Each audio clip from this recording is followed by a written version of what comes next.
Nigel Farage. Thank you. Good morning, everybody. What we have before us here is the new government of Europe, a government that with the Lisbon Treaty now has enormous powers, not just a foreign minister and embassies, not just the ability to sign treaties, but the ability now to use emergency powers to literally take countries over.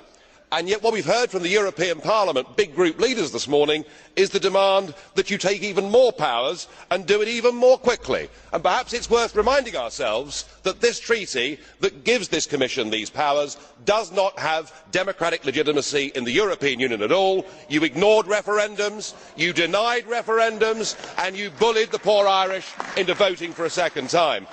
Now I am struck that the common denominator with this Commission is the sheer number of them that were communists or were very close to communism. Mr Barroso himself was a Maoist. Sim Kallas, far from being a student activist, was even a member of the Supreme Soviet, so a top-notch communist we have there. Baroness Ashton ran CND and still refuses to tell us whether she took money from the Communist Party of Great Britain. Now I could go on, but we'd be here for some time.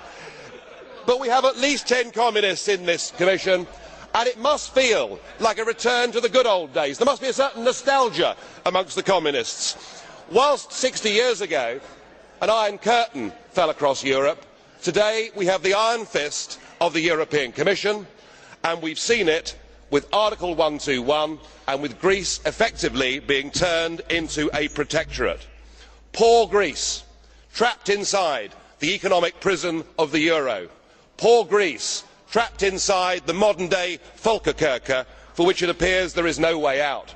What Greece needs, Mr Barroso, is devaluation, not sadomonetarism. Goodness knows what that is going to do to them. In 1968 we had the Brezhnev doctrine of limited sovereignty.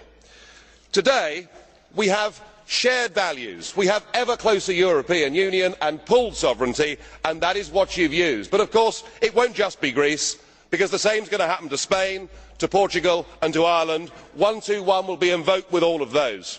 Mr Barroso, you said earlier we will stick to our course, and that means millions of people in Europe will be put through pain as you attempt to keep together this disastrous project that is the euro. It will fall to pieces, of that there can be no doubt, as surely as it did for Britain during the exchange rate mechanism in 1992.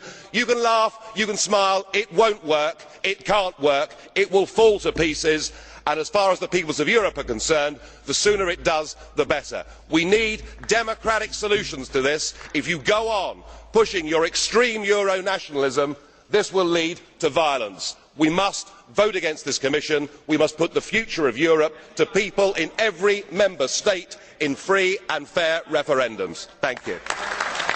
Dziękuję, panie przewodniczący.